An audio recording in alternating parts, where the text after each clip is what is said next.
Bom dia para quem chegou agora e boa tarde, né, para quem também chegou agora. Hoje nós temos a nossa terceira aula do curso Direitos Humanos e Saúde de Mulheres e Meninas, com a professora Nair Teles. Na verdade, a terceira aula do segundo módulo, já é a sexta aula do curso, tá? Então, a professora Nair Teles vai fechar hoje o terceiro módulo e a participação dela nessa edição do nosso programa. A professora Nair é mestre e doutora em Sociologia pela Universidade de Bordeaux II, na França.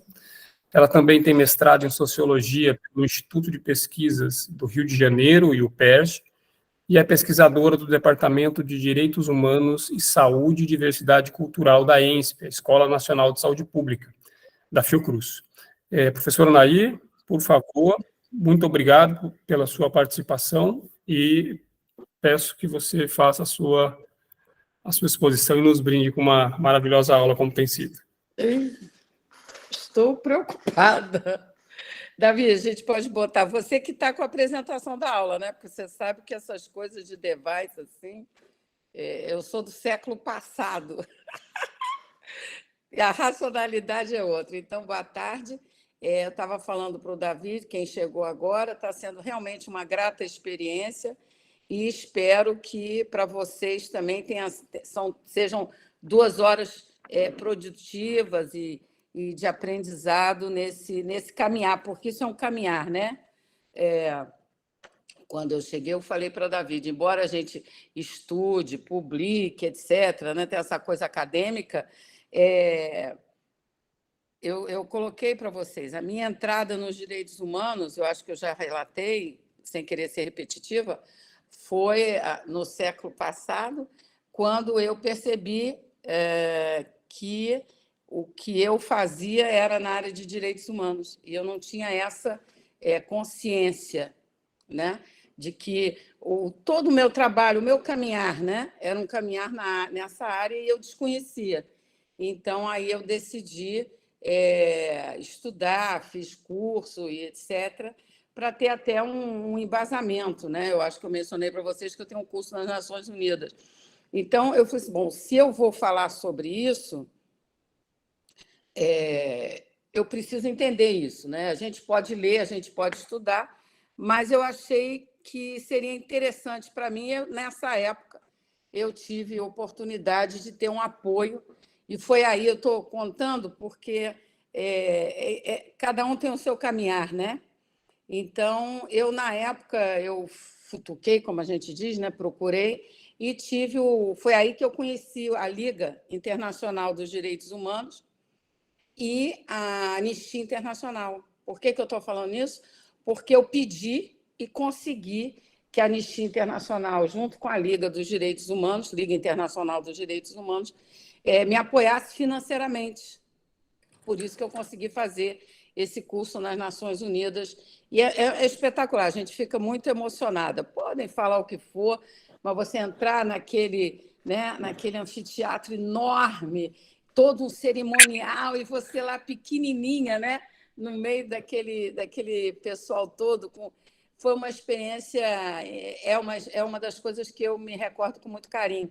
Eu não sou as Nações Unidas, mas eu tenho tratado para vocês, tenho tentado trazer para vocês a minha experiência profissional, mas, repito, a questão dos direitos humanos ela é profissional, como eu digo, eu transformei-a profissionalmente, né? Ela transcende.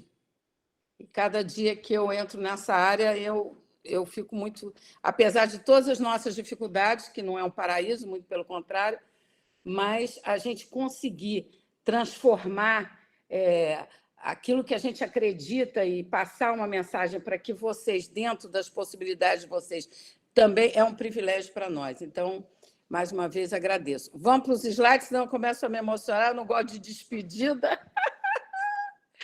Bom, qual foi a nossa ideia? A nossa ideia, desde que a gente foi convidado, é apresentar a vocês, muitos de vocês militam na área dos direitos humanos ou não, muitos de vocês podem estar dentro de movimentos sociais, Enfim, vocês podem ter um engajamento pessoal, um engajamento político, ter lido bastante sobre isso, mas o que eu gostaria de deixar claro é que isso é apenas uma introdução à temática dos direitos humanos, né? Esse livro aí, que eu não sei se você, David, vai conseguir disponibilizar, o segundo capítulo eu não tenho aqui comigo, mas eu acho que você sabe, né? Essa Direitos Humanos e Saúde, esse da Fiocruz, que a gente publicou. Então, no segundo capítulo, não fui eu que escrevi, que vem essa história dos direitos humanos, né? Isso é muito importante. Eu tenho pensado já algumas coisas. Por exemplo, um dia desse eu fiquei pensando assim: quem é que inventou o sabonete? Vou chegar lá. Aí eu falei, gente, vou entrar no Google, né? Porque agora a gente tem internet, não precisa ir na biblioteca procurar. Então, eu sou da época da biblioteca. Mas, enfim, aí foram os fenícios, 600 anos antes de Jesus Cristo. Então, eu falei assim, nós fazemos parte de uma grande corrente humana. Eu não sei, nós somos um grão de areia, mas não quer dizer que a gente não tem importância, porque é a soma desses grãos que fazem uma praia, não é isso? Então, eu fiquei pensando, né? A gente usa o sabonete como se fosse, né? O francês fala assim, ça va sans dire, como se fosse óbvio. Vocês imaginam, pegaram, parece que a gordura da cabra, misturaram com o pó, quando queima, né? A cinza, enfim, tem lá. Eu fiquei pensando, vocês imaginam, algo que foi criado mais de 2.000 anos atrás, não é verdade? E a gente. Então, é isso. A mensagem que eu gostaria de passar para vocês é que a história dos direitos humanos ela não começa quando a ONU, as Nações Unidas, é criada, quando a Declaração Universal dos Direitos Humanos é criada. Evidentemente, foi um marco na história da humanidade, porque, finalmente, né, aquele número enorme de países, com toda a diversidade, com toda a diferença, que eu acho que é isso que a gente estava discutindo na aula passada ontem, desculpa, na aula da turma de ontem, que com toda a nossa diferença, né, você imagina você chegar a um consenso como é esse consenso da Declaração dos Direitos Humanos, né? Declaração Universal dos Direitos Humanos, a criação das Nações Unidas. Aí você diz, professor, Nações Unidas não adianta nada, aí invade aqui, invade ali, invade aqui, e não adianta nada. Não pensem assim, eu peço a gentileza de não pensar, porque se nós não existíssemos, e eu incluo vocês todos, guardando a nossa dimensão, nós não teríamos tantas vitórias como nós temos. É um processo. E é um processo que exige da gente a certeza, né, do caminhar, embora as dúvidas existam, né? Então, a declaração, a Organização Mundial da Saúde, ontem, por exemplo, na aula que eu dei ontem, eu falei sobre a instância interamericana de direitos humanos, que abarca a América Latina e América do Norte, porque os Estados Unidos e o Canadá fazem parte. Então, eu falei assim, nós temos que pensar também que a gente está inserido dentro de uma América, né? E, infelizmente ou felizmente, o brasileiro olha para Miami, né? Não, a gente está dentro de um sistema interamericano de direitos humanos que também foi e surge também num momento de muita ditadura na América Latina. Então, como eu disse, né, a vida, como todos nós sabemos, ela não é linear.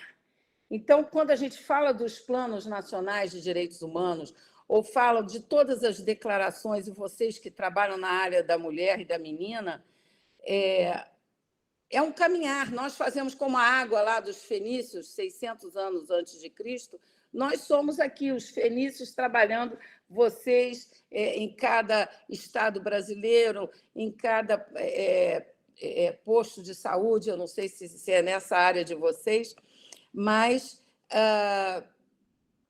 é nesse nosso lugar, é junto à família de vocês, é filho, neto, marido, companheira, companheiro, certo? Namorado, namorada, enfim, a nossa proposta aqui é que a gente, ao conhecer a gente se embase mais e fortaleça essa grande corrente que vem de séculos e que nós fazemos parte dela sem saber. Se a gente pensar na América Latina, os Incas, civilizações fantásticas que surgiram e que hoje os arqueólogos, né, descobrem que tinham sistemas de drenagem, de irrigação, e que acabam descobrindo e que, com os séculos e por questões que ainda nos fogem,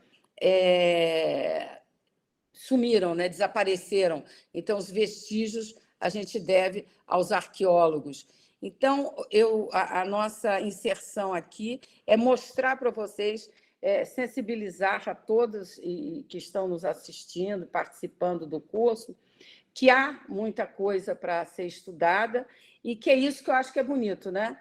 Tem um vídeo, aquele vídeo da Sociedade do Cansaço, né, David? Não sei se você teve a oportunidade, a gente vai passar para vocês.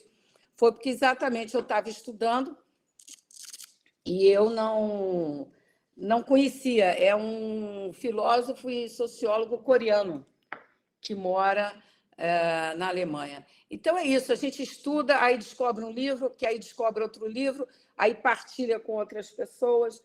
Então, no caso, só para rememorar, os planos nacionais de direitos humanos, eles nada mais são do que uma etapa dentro desse processo, né? Então, ontem, a gente conversando, repito, sobre o Sistema Interamericano de Justiça, e talvez vocês que militem nessa área, que saibam melhor do que eu, na área, né, da mulher, eu não sabia, eu desconhecia que foi a partir de uma condenação da Corte Interamericana de Justiça na área de violência doméstica que surgiu. Então, foi um julgamento do caso dela, né? E que o Brasil foi condenado pela Corte Interamericana de Justiça e que uma das consequências foi a criação pelo Estado brasileiro da Lei Maria da Penha. Então, mais uma vez, eu gostaria de reafirmar a conexão, né? Então, esse aqui, como a gente já viu, né, são alguns exemplos ilustrativos do que eu estou falando para vocês. Há os planos, as leis federais, estaduais e... vamos passar ao próximo slide. Pronto. Esses são alguns temas que eu escolhi, evidentemente, a escolha, vocês podem ter outros. Aqui são alguns temas que eu elenquei, que seriam na área de direitos humanos da atualidade. Professora, isso não tem nada a ver com a saúde. Tem sim, né? Não que tudo se reduza à saúde, mas como a gente viu, num determinado momento da nossa caminhada, os determinantes sociais de saúde, que ainda não é não é uma vitória, eu acho que isso aí fica muito beligerante, mas os determinantes sociais da saúde surgem exatamente para nos mostrar que a questão da saúde não é exclusivamente biológica, né? Existem outras variantes e variáveis que influenciam na qualidade de vida e no adoecimento da população. Então, se você passa, como eu já falei para vocês, numa região agrícola, com uma fábrica soltando aquela chaminé preta, né? Você vê que é poluição pura, você vê as minas de carvão. Então, vão ter então tá bom, Davi. Vocês vão se lembrar de mim. Os determinantes sociais da saúde surgem, é um movimento que surge no Canadá e que exatamente ele chama atenção para isso, né? Para a questão cultural que influencia. A gente vê, né, no caso de vocês que trabalham com a questão do espaço feminino, do campo feminino, alguns países, algumas culturas que ainda adotam o corte do clitóris, né, o clítoris, e todo um trabalho que é feito para que essa cultura, porque a questão, vocês devem saber, né, do ritual é um ritual de pertencimento, né? Então, você não pode acabar com algo assim da noite, da partir do outro está proibido matos, entendeu? Não. Há todo um processo de convencimento e de explicação, porque a gente sabe o número de meninas e mulheres que morriam porque aquilo não é esterilizado, sabe? Enfim, vocês sabem. Exatamente, isso é um processo de determinação social da saúde. Eu estou dando exatamente isso como exemplo. Então, houve todo um trabalho junto a essa comunidade para que substituísse este ritual, né, do corte por um outro ritual que desse a essa mulher a sensação e a noção de pertencimento, porque isso também é algo que a gente deveria pensar, né? A gente, às vezes, não tem isso, mas a gente esquece dos invisíveis. A população de rua, por exemplo, eu considero uma das populações invisíveis. A gente tem o hábito, né, de não considerar esses aspectos, né?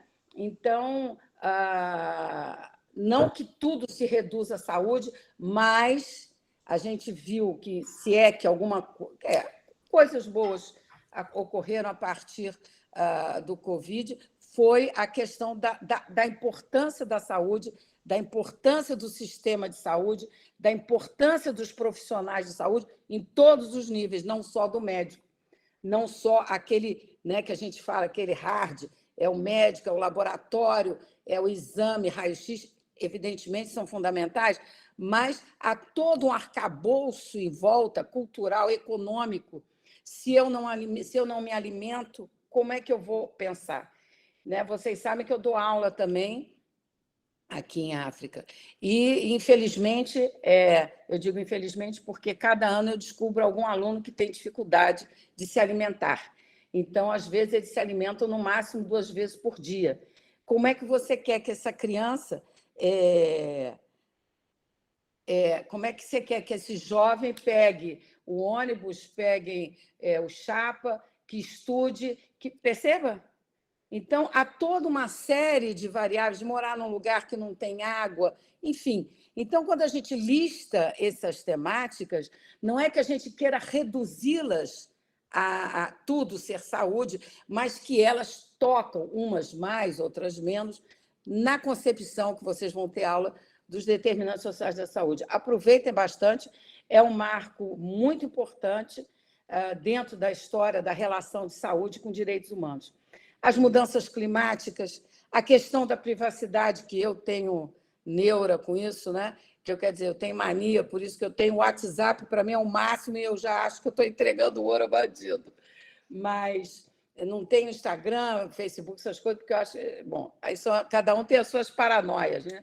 Então, vocês sabem, eu acho que eu já comentei isso, né? Dos drones. Então, a gente está vendo aí com a guerra da Ucrânia, vai lá, o drone explode e sai. Então, eu tenho essas paranoias. E aí você gera um nível de ansiedade, né? E de neurose mesmo, que você tem que tomar calmante. Quer dizer, eu não estou tudo reduzindo, eu não sei se eu estou exagerando, né? A questão dos idosos, os trabalhadores, condições dignas de trabalho, pessoas com deficiência. Ontem teve um grupo que apresentou o Plano Nacional de Pessoas com Deficiência no Brasil. Professor, o que tem a ver religião e crença com qualidade de vida? Tem, né? Muitas das vezes, a gente tem algumas pessoas que afirmam, pesquisas foram feitas onde se diz que a pessoa, quando reza, você relaxa, você atinge um nível de serenidade, enfim... A fome a gente nem fala, nem a pobreza. Então, mais uma vez, lembrando, há uma interconexão, né? Então, isso é uma vitória de muitos movimentos da área da saúde, principalmente esses que deram origem aos determinantes sociais da saúde, para mostrar, e foi aí que a Nair se entendeu dentro da Fiocruz. Como eu disse para vocês, eu vim de uma área trabalhando com delinquência juvenil, trabalhei em cadeia, não pode falar cadeia? Eu nem sei se pode mais, mas, enfim, na minha época a gente falava cadeia, presídio, etc. E, de repente, eu chego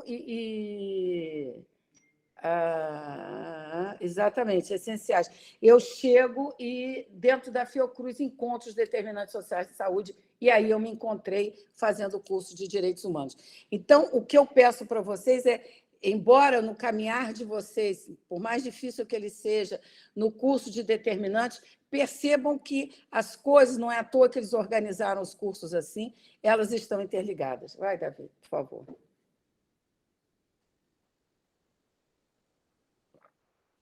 E aí é o que eu estou falando desde o início. Eles são universais e inalienáveis. Quando eu comecei, no século passado, eu acho que eu estou ficando com trauma de velhice, mas quando eu fiz o curso nas Nações Unidas, eu não sabia que existia direitos humanos de primeira, segunda e terceira geração. Na época, haviam... Vou dar o exemplo de um colega meu que estava fazendo o curso, eu acho que eu já mencionei isso para vocês, não queria ser, mas vou lembrar, que a gente estava discutindo, eu acho que ele era advogado, alguma coisa assim, e ele falou para mim, pela primeira vez eu ouvia o fato de ter lei, não necessariamente se tem justiça. E eu fiquei, mas como? Para mim, né? Era uma questão de lei, né? A gente vivia ou vinha de um país, no Brasil, onde você precisa ter a lei para defender. E ele falou, nem toda lei é justa. Eu nunca, estou falando isso há muitos anos atrás, então, quando eu percebi isso, e que eles falaram, olha, não existe uma hierarquização dos direitos. O que eu quero dizer? Como esse colega falou, né? Ele vira para mim e fala assim, olha, Nair, tudo bem, os direitos econômicos, sociais são relevantes, mas, para mim, são os políticos, porque eu vivo numa ditadura. Então, esses direitos econômicos, sociais, etc., para mim, existem outras coisas mais relevantes, como a liberdade de expressão. Então, eu entrei numa área que até então não havia pensado. Então, quando a gente diz que eles são universais, eles estão interligados, é exatamente inalienáveis, depois eu toco nesse aspecto, não existe um direito humano mais importante do que o outro. Então, se você vive numa sociedade, por exemplo, que existe uma qualidade de vida que as pessoas não têm fome, vamos imaginar uma sociedade assim, ou podem ter acesso, né, à alimentação, melhor dizendo. Mas é uma sociedade onde a liberdade de expressão não é uma democracia. Você não pode, dentro dessa ótica, dizer que há um respeito aos direitos humanos, porque se pelo menos é desrespeitado, todos os direitos humanos são desrespeitados igualmente. Então, acaba essa hierarquização, porque o meio ambiente, se você não tem um meio ambiente saudável, exatamente, não existe um mais do que o outro, né? Um colega, acho que eu comentei isso com vocês, um colega meu estava analisando junto com um grupo, uma determinada região, um colega da Fiocruz, onde tinha um rio, que eu não me lembro agora o nome, nem o local, mas era no Rio de Janeiro, onde se verificou que não estava nascendo mais peixe macho. E eles foram fazer a análise e viram uma quantidade enorme de hormônio dentro nessa região. E eu até brinquei com ele, está vendo? O poder que as mulheres têm, nós estamos acabando com os homens pela quantidade de hormônio que estão botando. Eu levei um susto, eu falei, meu Deus, você está brincando? Então, às vezes não, a gente esquece. Então, por que é inalienável? Que é o que está escrito no próprio slide. Ela se aplica igualmente a todos os seres humanos, independentemente da sua identidade de gênero, eu não coloquei aqui, mas da raça, orientação sexual, enfim, origem. E aí, por quê? Eu gostaria de remeter às outras aulas para fazer um link. Esta concepção de que você, ao ser considerado um ser humano, nasce consigo uma série de direitos e deveres, né? Quando eu falo de direitos inalienáveis, está subtendido os deveres também que você tem, como de solidariedade, quer dizer, não deveria nem ser dever, né? A solidariedade, a fraternidade, a igualdade, ela faz parte da gente ser ser humano. Não importa se eu me sinto constrangida de conviver com uma pessoa que tem um estilo de vida muito diferente do meu, eu não sou obrigada a conviver com ela, eu sou obrigada a respeitá-la na sua escolha, da mesma forma que ela deve respeitar a minha escolha. E é isso que eu sinto um pouco falta no Brasil. A gente fala sempre dos últimos anos, mas os últimos anos eles existiram porque isso existe na nossa sociedade. Nós temos que voltar a fortalecer palavrinhas mágicas, né?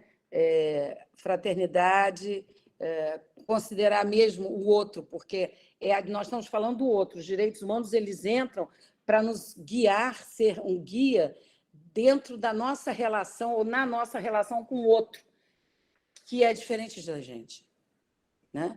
Vocês têm irmãos, irmãs, e eu tenho certeza que dentro da família de vocês tem sempre um diferente, com o mesmo pai, a mesma mãe, o mesmo tipo de educação, e pum, é diferente. Então, o outro é sempre diferente de nós. Então, quando você tem uma cultura humanista, uma cultura que prega a solidariedade, que prega no sentido de crença, não é no sentido de discurso, né? Porque eu posso ter um discurso muito bonito, mas ter uma prática totalmente contraditória a esse discurso.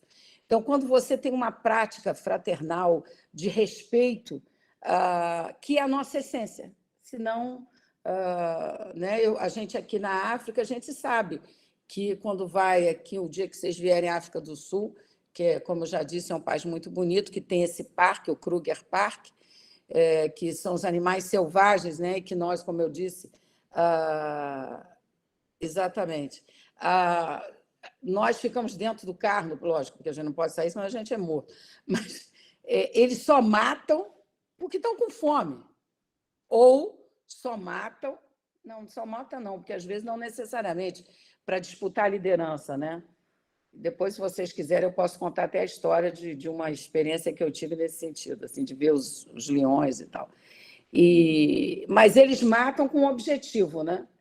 E eu acho que foi algo que aconteceu em Campo Grande, no Rio de Janeiro, as pessoas num bar, de repente tem uma discussão, sai todo mundo com arma, o cara com cerveja, bebendo cerveja com a arma.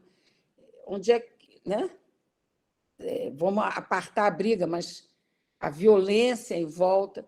Então, eu acredito que... acredito não, faz sentido para a minha vida e para a minha vida profissional, minha vida pessoal, familiar e profissional, essa noção da universalidade, da inalienabilidade e não hierarquia dos direitos humanos. E aí eu achei que eu deveria trazer para vocês, como vocês trabalham nessa área, né, com relação à mulher, historicamente, as mulheres têm sido privadas de seus direitos humanos em muitas áreas, incluindo acesso à educação, emprego, justiça e participação política. Evidentemente que nós estamos muito melhor do que quando minha mãe falava, né, na época dela, ir para a universidade ou fazer um curso de inglês, ou alguma coisa assim, já era um ponto fora da curva, né? Se ela tiver 100 anos atrás, acho que se a mamãe tivesse viva, não, ela teria 90 e poucos anos, quase 100 anos. Então, quanto caminhar, apesar da nossa dificuldade, de tanta coisa que a gente tem ainda, que gostaríamos ainda para alterar, eu vou ser sincera, eu não escrevi, eu só escrevi, eu acho que eu contei para vocês, sobre a questão, eu escrevi um texto sobre mulher em Moçambique, eu não sei, Davi, se eu cheguei a mencionar, se vocês quiserem partilhar, eu posso partilhar, que é o não lugar do feminino. Eu não sei se eu cheguei a... Mencionei, né? Então, e depois eu trabalhei não só com a... Pode trocar, por favor. Eu trabalhei com essa noção do não lugar de feminino e depois eu escrevi sobre a homossexualidade feminina, não por conta da questão da homossexualidade, mas eu fiquei imaginando como esses dois não lugar, né, poderiam viver nesse tipo de sociedade. Então, a minha visão, que eu trago aqui para vocês, é tudo que eu tenho vivido. Eu escolhi algumas áreas específicas que, no meu ponto de vista, tá certo? Seriam relevantes para as mulheres.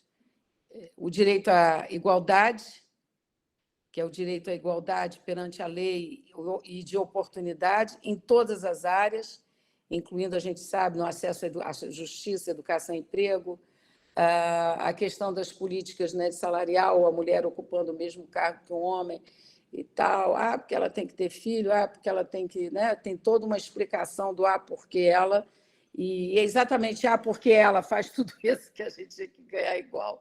Exatamente. O direito à saúde, no sentido de uma saúde, serviços de saúde reprodutiva, prevenção e tratamento de doenças relacionadas à nossa saúde. O direito à segurança, que eu mencionei a decisão da Corte Interamericana de Justiça da gente viver sem violência e sem abuso. Eu não sei se eu contei para vocês, eu não sei essa história, eu só percebi que eu tinha tido um assédio de um professor, agora que eu quero dizer assim, adulta. Eu acho que eu comentei, não foi, Davi, na sala de aula? Não? Eu estava fazendo o que hoje é o 2º grau. Na minha época, acho que era clássico, sim. Eu vou parar de falar isso, senão eu fico deprimida. E aí... não foi o Boaventura, não. Não foi, não. Foi um professor de... Eu acho que ele era o físico ou matemática. Eu não esqueci... Essas meninas são engraçadas, né? Mas depois a gente fala sobre isso. E o Cuca, né? Mas, enfim. E aí ele era um professor, eu acho que eu não sei se de matemática. Não me esqueço, eu estou falando para vocês até hoje, hein? Isso tem, não vou dizer os anos, tem sim, eu tenho 66. Então, 65. Então, vocês imaginam, eu sei, ele tinha cabelo louro, e eu achava ele nojento, porque sabe aqueles cabelos oleosos que ficam assim, agarrados na cabeça? Eu estou falando para vocês, eu estou vendo o cara. E eu não sei se ele era de matemática ou física, alguma coisa assim. Ele tinha aquela unha mindinha comprida, e eu tinha uma garrafinha d'água que botava na minha mesa. Aí está assistindo a aula, né? Ele vem falando, se aproximando de mim, pega a garrafa d'água, bebe, bota a garrafa na minha mesa novamente e diz assim: agora eu vou espalhar gripe pela Zona Sul. E eu, como sou muito atrevidinha, né, eu me levantei na hora e joguei a garrafa no lixo na frente dele. Mas, na hora, eu não tinha esse nome que a gente dá hoje. E a gente pode ter outras vivências. Na região onde eu morava, que é no Rio de Janeiro, eu vou contar uma coisa para vocês. O primeiro pênis que eu vi não foi do meu pai. Foram daqueles homens que paravam o carro quando a gente... vou dar um outro exemplo, a gente brincava na rua na época, porque não tinha playground, então a gente brincava de corda, pintava, e vinha sempre um homem de bicicleta com short pequeno. E quando ele passava pela gente, ele abria uma perna e vocês sabem o que sai. Então, nós tínhamos a mãe, a gente contava, a gente saía correndo, gritando, né?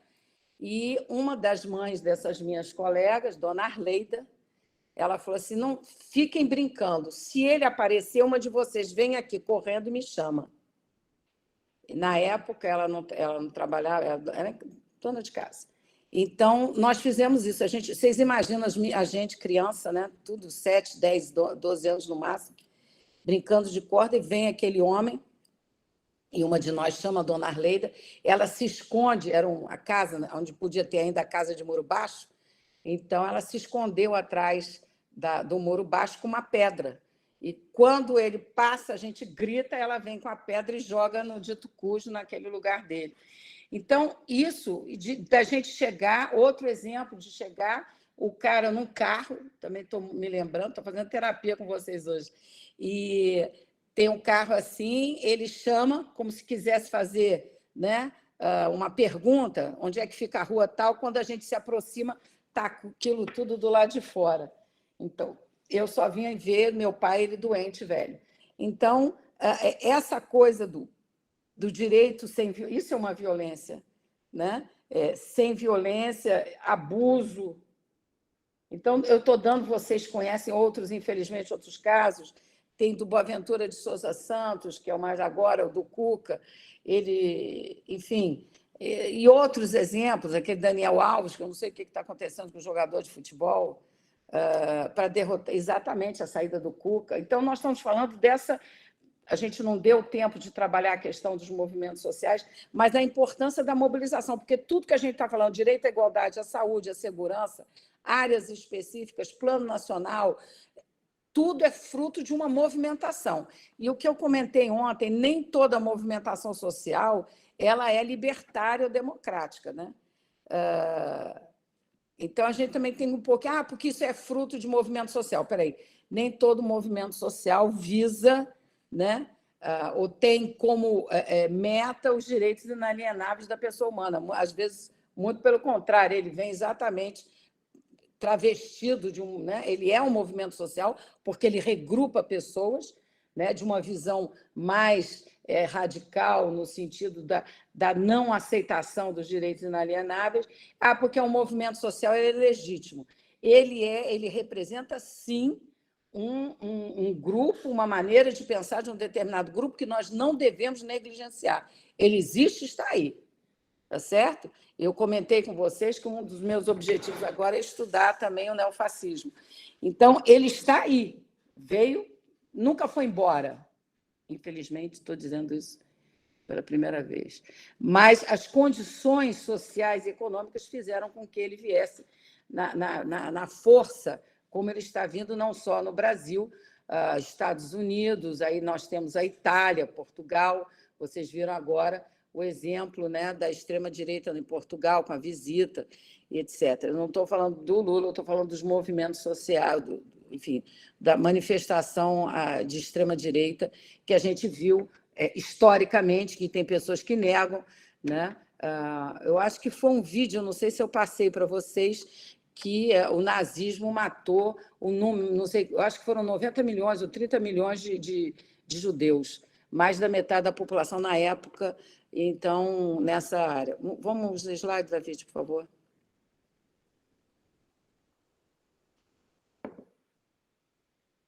O direito à integridade física e psicológica, que é o que a gente está falando, as coisas estão interligadas. Há uma participação política.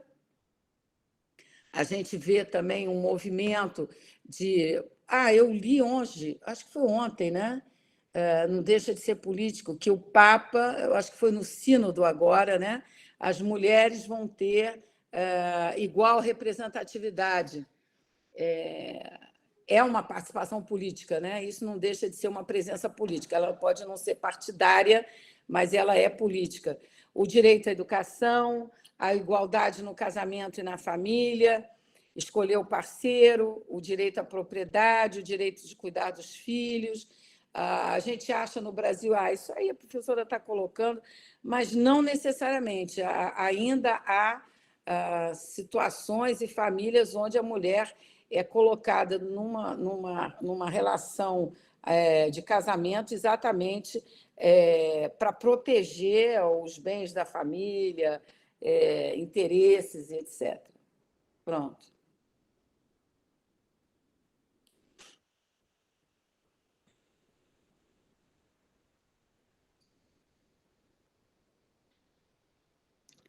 Pronto, querido? Bom, aí nós temos a violação também, como eu já mencionei para vocês, são ilustrativos, né? A violência de gênero, a discriminação de gênero, a práticas culturais prejudiciais, que a gente também já falou da mutilação genital feminina. Pensem bem, tá bom, vocês estão trabalhando no Brasil.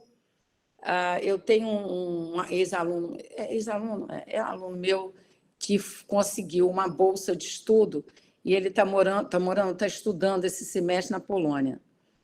Então, ele me mandou uma mensagem dizendo assim para mim: professora, como eu mudei a minha visão de mundo. O que isso quero dizer com relação a vocês? Muitas das práticas que a gente acha que acabaram, que não existem mais no Brasil, existem em outros lugares. E daí a nossa importância, a importância de nós entendermos que, enquanto mulher, seja brasileira, seja moçambicana, sul-africana, americana, existe algo que é inalienável e que nos une. Então, espero que no Brasil essas práticas de mutilação genital feminina não existam mais. Os casamentos forçados, a gente sabe que ainda existe, mas que estão bem menos, mas existem exatamente envolvendo menores de idade, né? O Davi está colocando no jornal de hoje essa notícia. Exatamente isso, né? Você viu? Parece que é o quê? Acho que é um vereador, né? Não, prefeito, não é isso? Como é que pode? Casou menina de 16, homem tem quantos anos? 60, sei lá. É como se fosse o avô dela, né? E então prefeito. Esse porque veio a público, né? Então, por exemplo, em Moçambique você tem 65 anos. Oswaldo, eu queria falar de ti. Eu anotei seu nomezinho, Oswaldo é de Moçambique, ele saiu aqui, ele mandou uma mensagem, né? Eu não sei se ele é o único, né? Mas quem sabe se a Davi aceita a minha proposta, a gente faça alguma coisa para Moçambique, né, David? E a gente consiga abarcar o país todo. Então, lá em Moçambique, você tem, Oswaldo sabe melhor do que eu. Oswaldo, coloca o que você é, se é assistente social, o que é, bota aí. Porque eu anotei aqui na última aula, não estou mentindo, desculpa ter interrompido. Não sei se vai aparecer o seu nome aqui, está vendo, Oswaldo? Que era para eu me lembrar.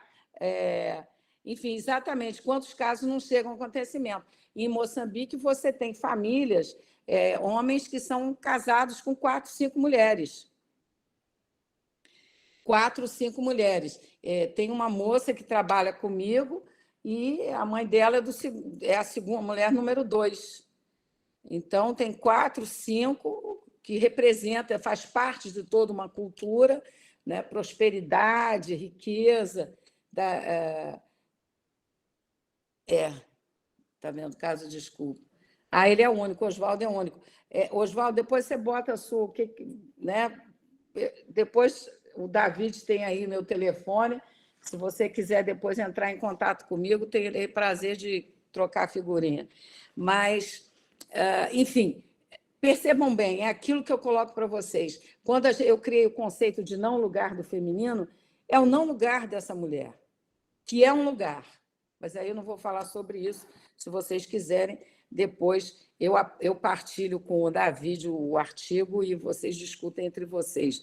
Que para mim não é uma coisa exclusiva essa violência de gênero, várias deram, agressão física, emocional, a gente no ônibus, no Brasil, quando a gente era menina, daqui a pouco veio aquele negócio, desculpa, duro e quente na perna da gente, no bumbum da gente, né? Então, a gente vinha e levantava e gritava, enfim, a discriminação de gênero. E aí a gente vai. Pode mudar, David, por favor. As mãozinhas a gente vai depois, né, David? Você diz a hora para... É quando acabar, né, querido? Tá bom. Bom, a restrição aos direitos reprodutivos, a gente sabe o que é isso, são aspectos que eu considero, a questão do aborto seguro, a gente viu nos Estados Unidos algumas províncias americanas contra o aborto seguro. É uma questão de... Eu, menina, né? Eu não sei, nem sei se eu posso falar, né? Não vão me prender, mas acompanhei colegas minhas que a gente ia no cara para fazer o aborto, né? E o sofrimento dessa menina, foram 2, eu fico até emocionada quando eu lembro. Né? A gente fazia escondido, depois elas ficaram na minha casa, dormiram lá em casa, e no dia seguinte a gente mentindo para a mamãe, para as mães, dizendo que eram coleguinhas, né? Eu sei, mas eu estou falando dos Estados Unidos, né? Que uma determinada província, eu não me lembro mais qual que veio atrás com a questão do aborto seguro. E a gravidez, a segurança, enfim, do parto, e o tráfico humano, para mim, que também é algo... A gente vê o que acontece ali no sul da Itália, no mar Mediterrâneo, aquela população fugindo do norte da África. Eu li alguma coisa que existe na fronteira do Chile. É o Chile com quem? Saiu no jornal o número enorme de pessoas fugindo. Enfim, o tráfico humano nos Estados Unidos, né, que fala do coiote, aqui na África, que eles passam a fronteira da África do Sul, porque a África do Sul faz fronteira com Moçambique, então tem um caminho que os caras trazem, né, sem o passaporte, e aí eu já vi, veio aquele helicóptero. Então, o tráfico humano, quando aqueles caminhões que são descobertos com não sei quantas pessoas dentro daqueles caminhões, as pessoas estão indo à procura de uma vida melhor, de uma outra qualidade de vida, saindo de situações de violência extrema. Vocês também devem estar acompanhando aí, que a gente não fala muito, do que está acontecendo no Sudão agora, né? Eu sempre digo para vocês, não acreditem, o Oswaldo também deve concordar comigo, que a África não é pobre, né? O que a gente está vivenciando agora com o Sudão é um número, essa guerra que está ouvindo lá, né, entre eles, o número, só se falou desse momento porque tem estrangeiro lá e tem que retirar os estrangeiros de lá para poder sair, porque o Sudão é um dos países mais ricos em ouro, né? Tem ouro como tem arroz. Então, a gente acha, e tem toda uma discussão de que hoje a África ela é russa e chinesa. E o Oswaldo concorda, deve concordar comigo. Você vai em Moçambique, você vai hoje num café, o que mais tem é asiático. Uma das companhias de telecomunicação de Moçambique é vietnamita. E eu não sei se você sabe, Oswaldo, eles têm um busto enorme do Ho Chi Minh, que foi, né, foi presidente não vamos falar do Vietnã, dentro da companhia. Eu levei um susto quando eu cheguei e vi aquela estátua de Ho Chi Minh, e os funcionários nem sabiam que era Ho Chi Minh, não sabiam que era aquele homem, nem sabiam que tinha tido uma guerra do Vietnã. Então, o tráfico humano é exatamente um exemplo, ilustra o quão violentos nós somos. Ah, professora, eu não faço parte disso. Mas nós convivemos com isso. Pronto, Davi.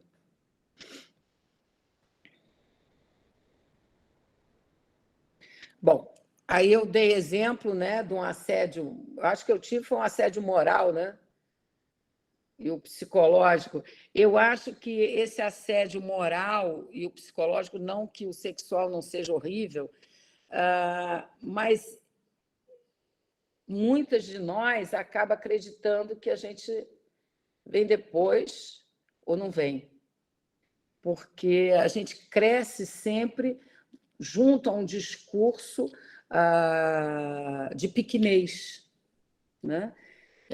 Nós vemos, por exemplo, eu gosto muito de país árabe, e o que me incomoda é essa visão com relação à mulher. Então, mas eu acho um país, eu gosto, por isso que eu também não convivo muito, mas essa relação que se tem, dessa coisificação da mulher, e você, como menina, crescendo, ouvindo isso, você acaba acreditando nisso.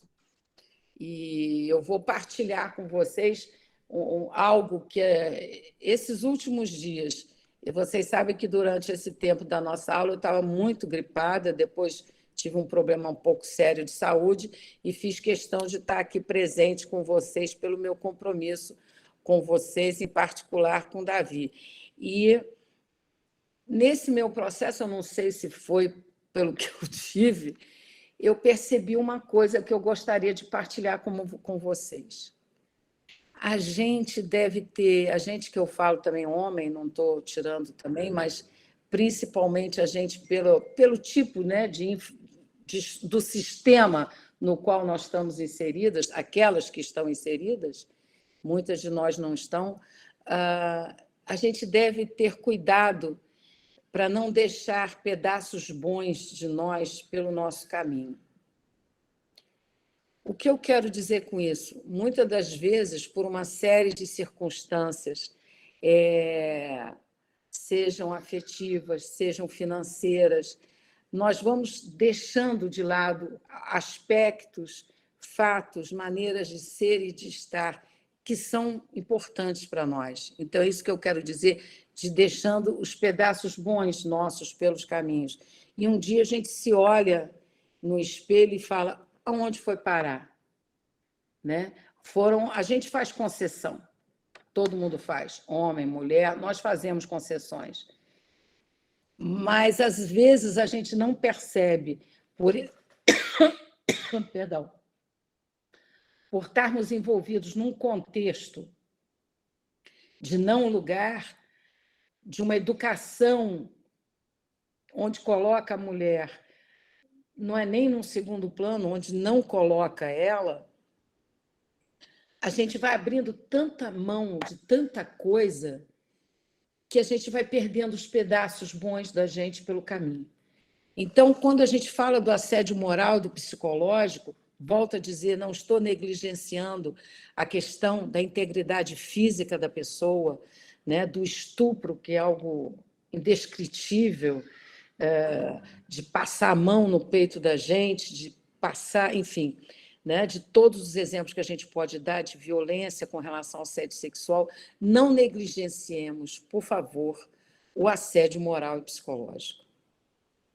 Muitas de nós acabam se anulando exatamente, Davi. É uma despersonalização. Eu acho que é mais do que despersonalização, David. É você perceber que o seu lugar é aquele do não lugar. Né? O que é esse não lugar? É que tanta coisa vem antes.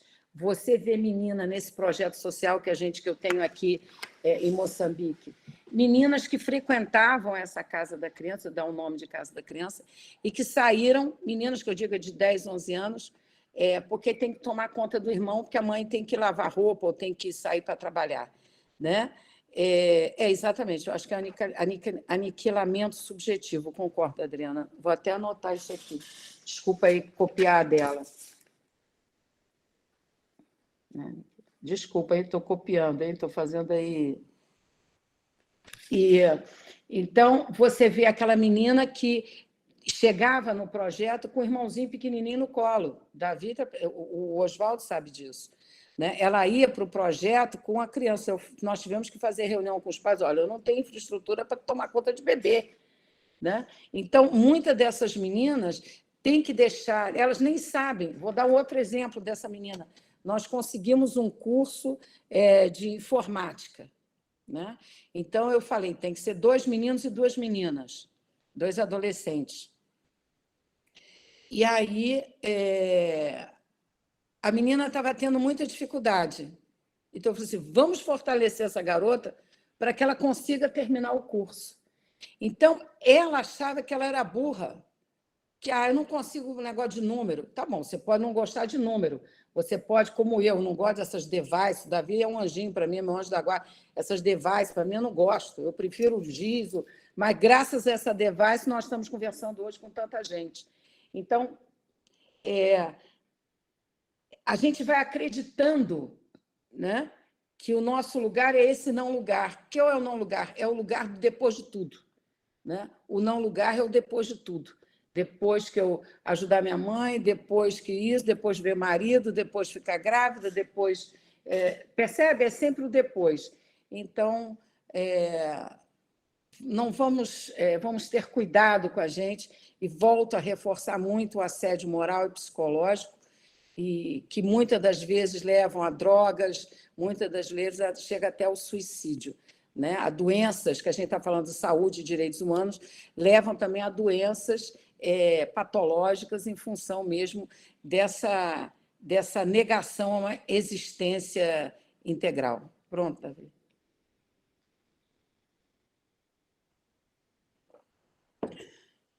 Bom, eu estou reforçando aqui o assédio, eu faço a diferença entre o assédio moral e o assédio psicológico.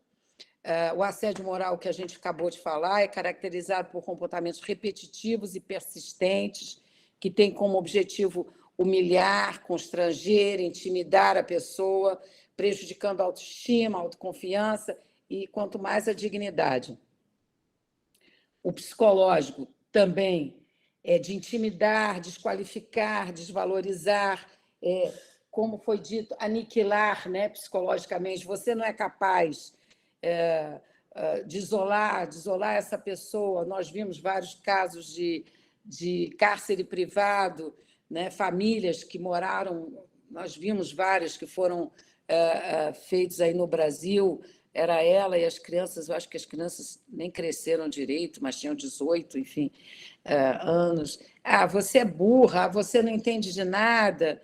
Então, é importante que o assédio moral e psicológico também sejam reconhecidos e valorizar abordados. Eu tenho volto, não quero ser repetitiva, mas não vamos negligenciar dentro do trabalho de vocês os sinais do assédio moral e psicológico, né?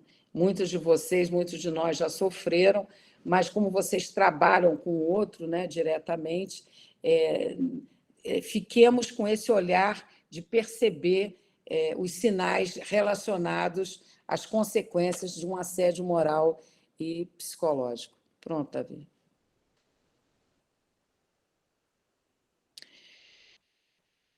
Davi, a gente não tinha vídeo para passar? Agora que eu estou falando... Nós temos 5 vídeos que você selecionou. Se você não quiser passar agora, eu mando depois para o pessoal. Mas se você quiser passar algum... Vamos passar o direito das mulheres. Você tem aí, não tem? Tenho. Deixa eu parar essa apresentação da tela. Isso. Direito das mulheres, o que são e como surgiram. Exatamente. E depois a gente passa os direitos da mulher no Brasil.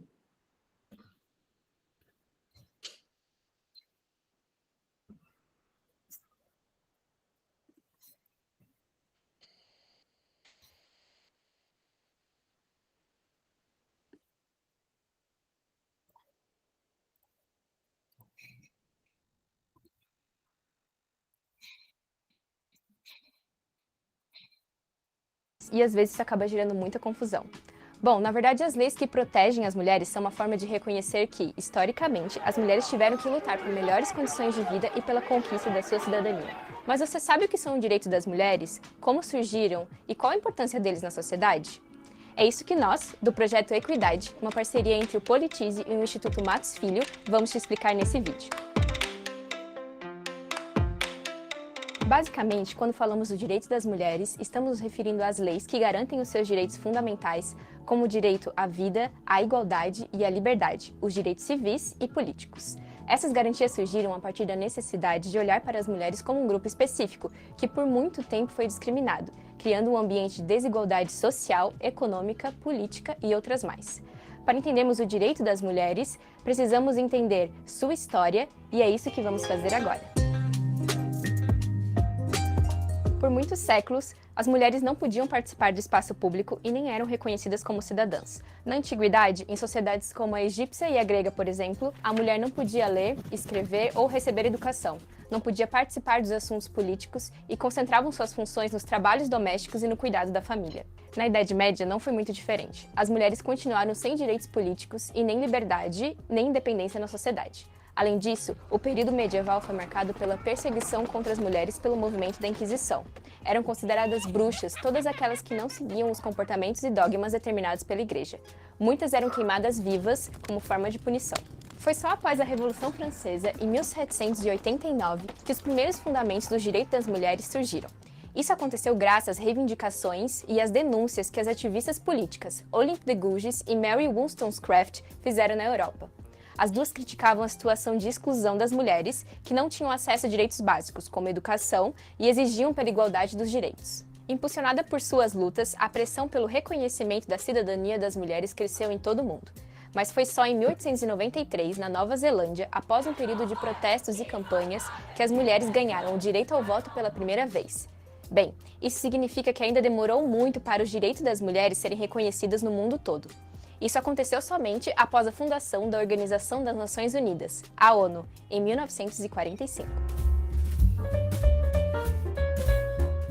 Após a Segunda Guerra Mundial, a ONU elaborou a Declaração Universal dos Direitos Humanos, com o objetivo de proteger a dignidade de todos, sem exceção, com base no princípio da igualdade. Desse momento em diante, o reconhecimento das particularidades e necessidades dos grupos vulneráveis historicamente, como no caso das mulheres, ganha destaque. Assim, na Conferência Mundial sobre a Mulher, organizada pela ONU em 1975, ficou clara a importância da criação de instrumentos que garantissem os direitos das mulheres em nível internacional. Como consequência, foi criada a Convenção sobre a Eliminação de Todas as Formas de Discriminação contra as Mulheres, em 1979. Esse documento tem como objetivo promover o enfrentamento da desigualdade de gênero e as práticas discriminatórias contra as mulheres, definindo que discriminação contra a mulher significará toda distinção, exclusão ou restrição baseada no sexo. Foi o primeiro documento no direito internacional que abordou de forma ampla a questão de gênero em relação aos direitos civis, políticos, econômicos, sociais e culturais das mulheres. A Convenção é ainda hoje o principal tratado internacional dos direitos das mulheres. Ah, mas você ainda não sabe o que é um tratado internacional? Então confere o vídeo anterior aqui do Projeto Equidade, que vai aparecer em algum lugar dessa tela. Além disso, a partir da publicação da Convenção, os direitos sexuais e reprodutivos das mulheres tornaram-se reconhecidos internacionalmente, garantindo a autonomia às mulheres nas decisões sobre o próprio corpo, o direito de expressar livremente sua orientação sexual e o direito a tomar decisões sobre reprodução de forma autônoma e livre. Mas você sabe exatamente o que são os direitos sexuais e reprodutivos? Bem, eles dizem respeito à sexualidade e reprodução, assegurando o direito de todos de decidir sobre essas questões de maneira livre. No caso das mulheres, esses direitos tratam a questão da sexualidade e reprodução como partes importantes da cidadania e dizem respeito ao seu bem-estar físico, mental e social, permitindo que elas tenham a liberdade de exercer sua sexualidade. Esses direitos também contribuem para a proteção das mulheres contra a violência sexual, como a mutilação genital feminina, que segundo a OMS atinge 200 milhões de mulheres em todo o mundo, entre elas crianças e adolescentes. Aqui no Brasil, os direitos sexuais e reprodutivos são protegidos pela Constituição Federal de 1988. Nela fica garantido o direito ao acesso a serviços de saúde, a métodos contraceptivos, à informação e à educação sexual e o direito de expressar livremente sua orientação sexual. Esses direitos também envolvem a questão do aborto, que conforme o Código Penal é autorizado quando a vida da gestante está em risco, em casos de estupro e quando o feto for anencefalo. Na verdade, a Constituição Federal é o principal instrumento da legislação na defesa dos direitos das mulheres e foi a primeira Constituição brasileira a tratar sobre as questões de gênero de forma aprofundada. Dentre as suas conquistas, além dos direitos sexuais e reprodutivos, temos a determinação da igualdade entre homens e mulheres, a ampliação dos direitos civis, sociais e econômicos das mulheres, a igualdade de direitos e deveres na sociedade conjugal, que representa a união com a intenção de constituir família sem vínculo jurídico, a definição do princípio da não discriminação por sexo, a proibição da discriminação da mulher no mercado de trabalho. Mas a Constituição não é suficiente para assegurar a equidade entre homens e mulheres. No mercado de trabalho, por exemplo, apesar dos avanços nos direitos trabalhistas das mulheres, como a consolidação das leis trabalhistas de 1943, que garantem a proteção e o livre acesso das mulheres ao mercado de trabalho, as mulheres ainda se encontram em uma situação de desvalorização e vulnerabilidade. Segundo a agência Patrícia Galvão, cerca de 76% das mulheres empregadas já sofreram violência ou assédio no ambiente de trabalho. E conforme IBGE, as mulheres recebem em média 22% menos que os homens, colocando o Brasil, segundo o Fórum Econômico Mundial, entre os piores países em relação à igualdade salarial. Ao olharmos para a representatividade, somente 15% do Congresso Nacional é composto por mulheres. E isso, mesmo com a existência de cotas eleitorais, que, conforme a Lei das Eleições de 1997, estabelece que os partidos políticos devem preencher 30% de suas candidaturas com gênero feminino. Ao olharmos para o cenário da violência contra as mulheres no Brasil, ainda vemos uma situação preocupante. Conforme a agência Patrícia Galvão, pelo menos 3 mulheres são vítimas de feminicídio todos os dias no país, sendo que, segundo o Atlas da Violência, 68% das assassinadas são negras. Atualmente, a principal lei no combate a esse tipo de violência no país é a Lei Maria da Penha, e por isso é bom falarmos melhor sobre ela. No ano de 1983, a farmacêutica Maria da Penha Fernandes foi vítima de 2 tentativas de homicídio pelo seu próprio marido. E como resultado, Maria ficou paraplégica aos 38 anos. Mesmo com as denúncias feitas por ela, até 1998, ou seja, 15 anos depois, o caso ainda não possui desfecho. Nesse mesmo ano de 1998, Maria conseguiu levar seu caso para a Comissão Interamericana de Direitos Humanos, na qual o Brasil possui compromissos por ser membro da Organização dos Estados Americanos, a OEA. Assim, em 2001, com base na Convenção Interamericana para Prevenir, Punir e Erradicar a Violência contra a Mulher, o documento que o Brasil é signatário, a Corte Interamericana de Direitos Humanos condenou o Estado brasileiro por negligência e omissão em relação à violência sofrida por Maria da Penha. Seguindo as recomendações da Corte, a Lei Maria da Penha foi elaborada no Congresso Nacional. Ela é considerada um marco da legislação nacional por criar medidas mais efetivas no combate à violência baseada no gênero, propondo a construção de uma política pública que pense o enfrentamento da violência de forma multidisciplinar e integral. Isso significa que a Lei Maria da Penha é a mais importante do país na busca pela eliminação da discriminação contra a mulher e na sua proteção em casos de agressão física, sexual, psicológica e moral. Mas, como já foi dito aqui, sabemos que apesar dos avanços e conquistas dos direitos das mulheres, a realidade está longe do ideal.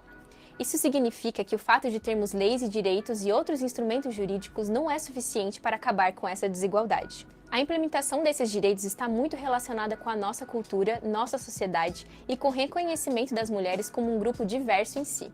Ou seja, a garantia de direitos está diretamente ligada com os comportamentos e estereótipos de gênero construídos por uma sociedade na qual as mulheres não tiveram sua voz respeitada. Esses estereótipos se somam a outras formas de discriminação, em razão da classe, raça, orientação sexual, fazendo com que algumas mulheres acessem menos direitos do que outras. Precisamos de políticas públicas voltadas para a proteção das mulheres a partir de sua diversidade e também que todos nós repensemos as nossas ações e comportamentos enquanto indivíduos. Só assim, um dia poderemos alcançar a equidade de gênero. Com isso, chegamos ao fim do segundo vídeo do projeto Equidade. Se você gostou e quer saber mais sobre os assuntos relacionados aos direitos humanos, visite a página do projeto aqui na descrição do vídeo e confira os vídeos sobre outros temas de direitos humanos, como os direitos étnico-raciais, dos idosos, entre outros. Ah, e não esquece de deixar o seu like, comentar e compartilhar esse vídeo. Até a próxima!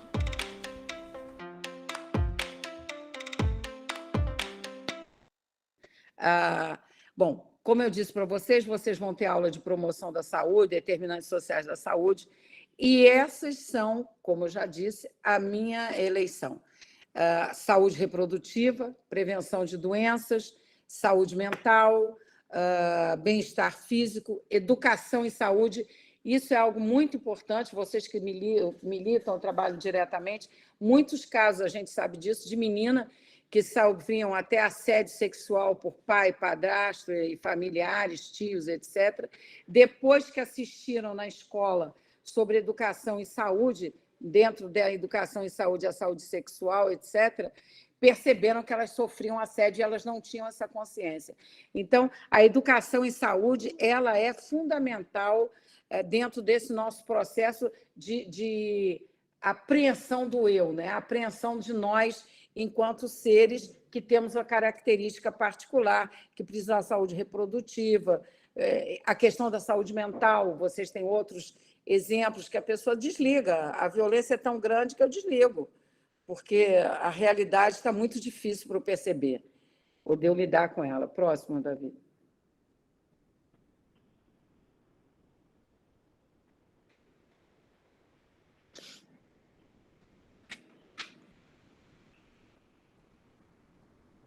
Não mudou ainda não, querido. Eu estou tão feliz, Davi, você nem imagina. Travou aqui. Eu estou mudando, mas ele não está mudando para vocês aí. Promoção de saúde. Está rindo, né, Renata? Eu também estou morrendo de rir dele. Eu vou tirar e colocar de novo. Isso. Bom, as leis que a gente falou, que é o próximo slide, são todos ilustrativos. É a lei da Maria da Penha, a lei do feminicídio, a lei do minuto seguinte, que foi sancionada em 2013, que garante o acesso gratuito e imediato ao serviço de atendimento à saúde, como distribuição de anticoncepcional de emergência, especialmente para mulheres vítimas de violência sexual, a lei da paternidade responsável de 98, só para lembrar a lei do feminicídio sancionada em 2015, essa já está, né, Davi? Ok, é a outra, o outro slide. Não, né? Aí. Não, anterior, filho. Isso, perfeito. A lei da paternidade responsável e a do trabalho doméstico, de 2013. Muita gente questiona o trabalho, essa lei do trabalho doméstico, dizendo que... Não, eu li também uma reportagem que, ao invés de estimular, né, a legalização desse trabalho, que é fundamental e importante, ele aumentou a ilegalidade. Muitas mulheres foram mandadas embora ou perderam emprego para não cumprirem a questão da lei do trabalho, a questão do trabalho doméstico. Próximo slide. Bom, aqui também normas e políticas públicas que visam garantir os direitos da mulher.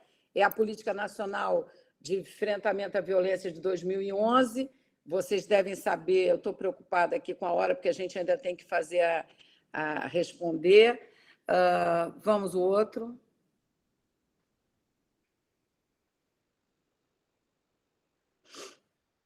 O plano de 2000 nacional, o plano de política para a mulher, fala de autonomia econômica, enfrentamento a todas as formas de violência, saúde da mulher, a participação dela no poder e nos espaços de decisão. Mas, Nair, o que isso tem a ver com saúde?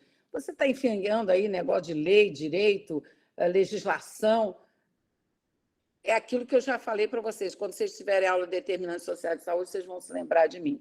Está tudo interligado, a gente não consegue separar. Pronto.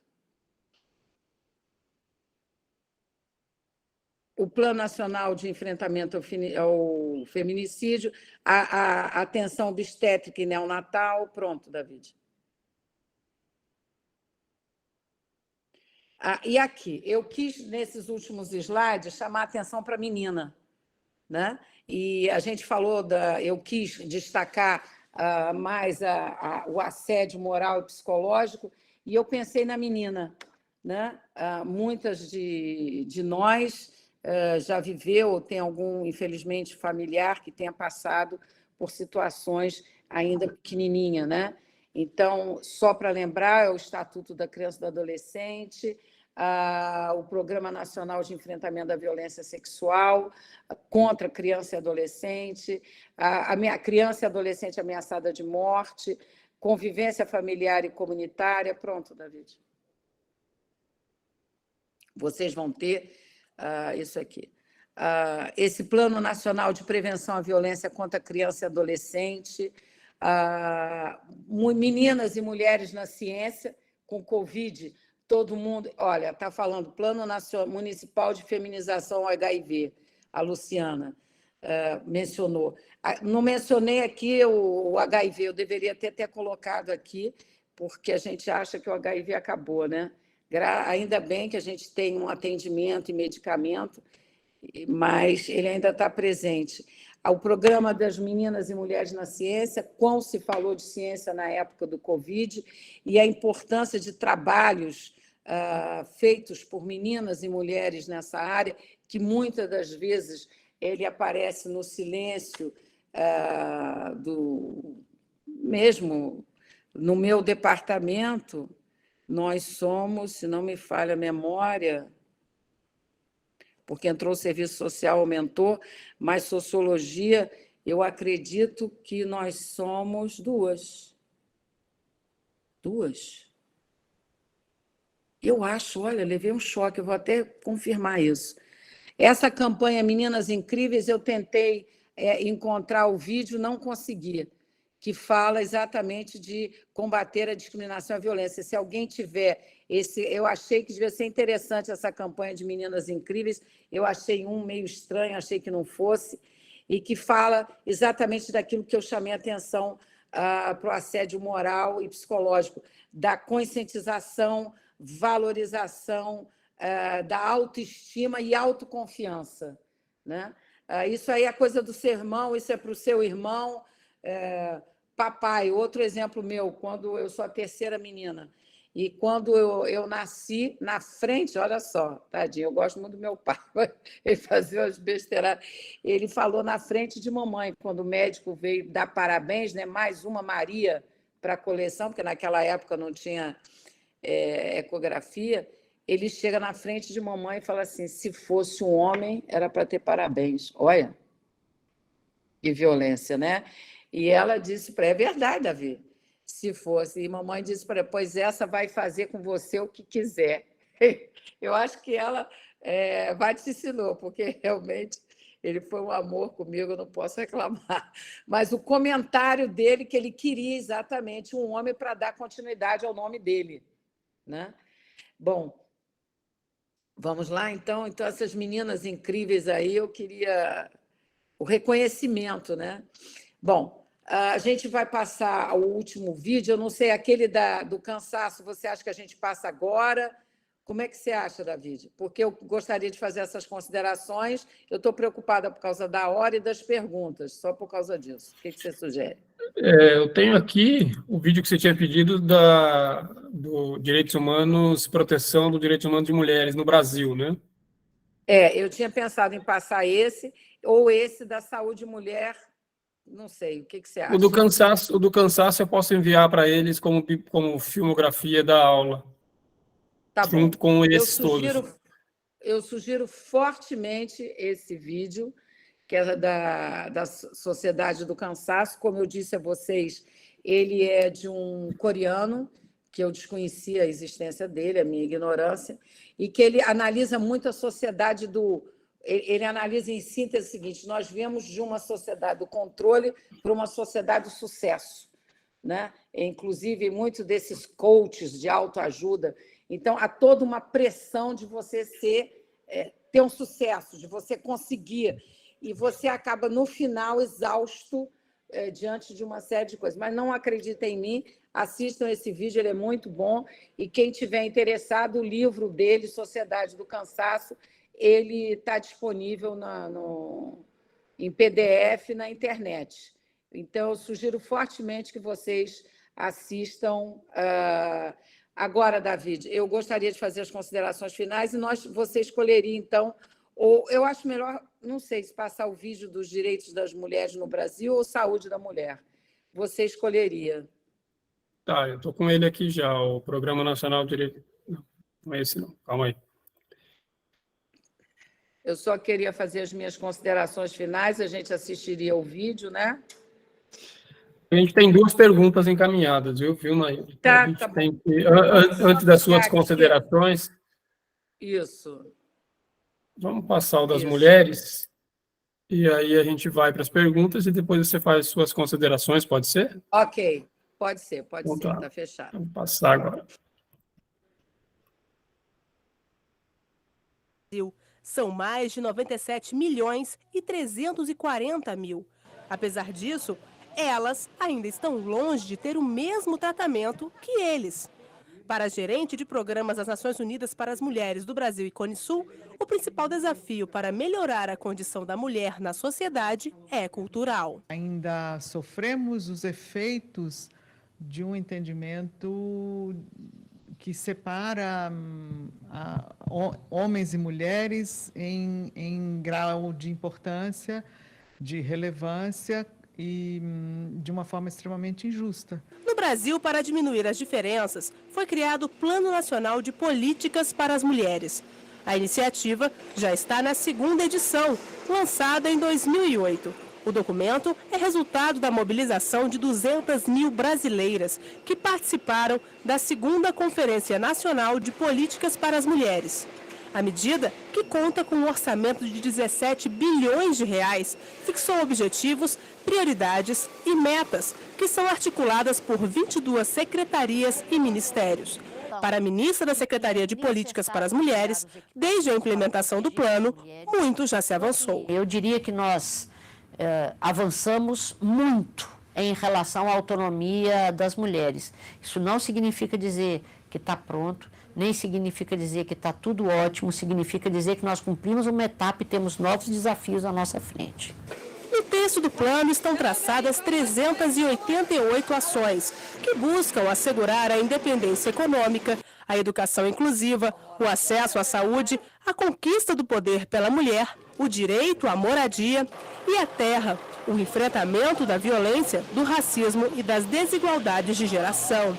Para a representante das brasileiras na ONU, o plano, somado a outras ações, demonstra o interesse do Estado em promover a igualdade de gênero. Temos uma lei antiviolência extremamente avançada, que é a Lei Maria da Penha, a Lei 11.340, de 2006, que é uma legislação extremamente ousada, abrangente, em comparação mesmo com países vizinhos. Nós estamos numa posição, digamos, bastante bem equiparada aos países da América Latina, em muitas áreas.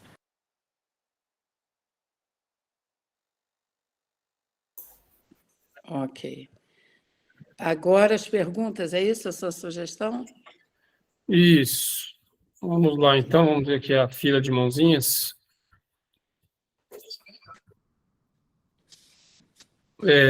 Deise, por favor, Deise Pimenta.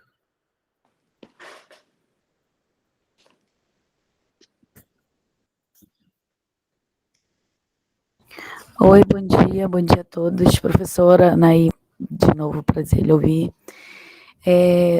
Eu fiquei pensando nesse lugar que você coloca o conceito sobre o não lugar do feminino, né, sobre a representação objetual da mulher, o quanto que isso dialoga com o próprio movimento de lutas por direito, né, que à medida que se avança na legislação, se tem também um protagonismo maior dessas mulheres nos espaços públicos, políticos, né? A questão da participação social, inclusive, né? Na política representativa, e o quanto que essas mesmas mulheres são as que fazem esse movimento de mudança, né? Na legislação. E aí, pensando o que está para a saúde, né? Para a gente pensar direito como direito reprodutivo às mulheres. Estou falando do Brasil porque a gente está aqui, né? Então, a salvo que a gente não está isolado no mundo, a gente tem a lei a gente tem inúmeros impasses, né? No que diz respeito aos direitos reprodutivos, que vai da mulher ter acesso, por exemplo, a medicação de contracepção, ou então ter desenhado dentro das políticas de saúde, acesso ao aborto legal, por exemplo, que é um direito garantido em lei, né? E o quanto que essa rede de proteção às mulheres, elas são muito fragilizadas por conta da moralidade, do machismo, né? Dessa ideia religiosa sobre o direito do corpo da mulher, né? Sobretudo quando se vai ter acesso a um serviço, né? Aqui, onde eu estou atuando como assistente social, a gente tem feito um esforço de pensar um protocolo que coloque esses fluxos né, de maneira mais, não fácil, mas possível das mulheres acessar, né? E aí pensar saúde, por exemplo, nesse sentido de acesso às mulheres, é pensar que não basta só ter acesso à saúde, né? Você tem que ter acesso a outros serviços, né? Quando a gente vai falar da rede de proteção. Então, pensar a mulher vítima de violência, né, doméstica, e pensar vítimas de mulheres vítimas de violência sexual que faz, por exemplo, seguido de gravidez, né? E as mulheres terem a escolha de não prosseguir ou entregar para adoção. Como que a gente vai pensar a saúde se a gente não pensar também qual o papel da delegacia, qual o papel do judiciário, qual que é o papel dos centros de referência das mulheres, e como que a gente também tem papéis diferentes, né? Porque se você vai pensar a própria legislação que você colocou aí da Lei Maria da Penha, a gente tem uma legislação que é importantíssima nesse movimento de proteção, mas a gente tem, por exemplo, o esvaziamento do que parte da segurança pública, né? Como que vai garantir a medida protetiva? né? Se a gente não faz um debate mais próximo com a segurança pública, para ter autonomia das guardas municipais, para fazer as rondas, né? Para cumprir mandado de prisão. E aí, pensando nesse conceito, que eu até separei aqui o artigo que você citou, sobre, né, o que você escreveu, sobre esse lugar objeto da mulher, eu estou pensando muito mais nessa provocação, né, enquanto as mulheres que são vítimas, né, mas não se permanecem vítimas, né, o protagonismo dessas mulheres.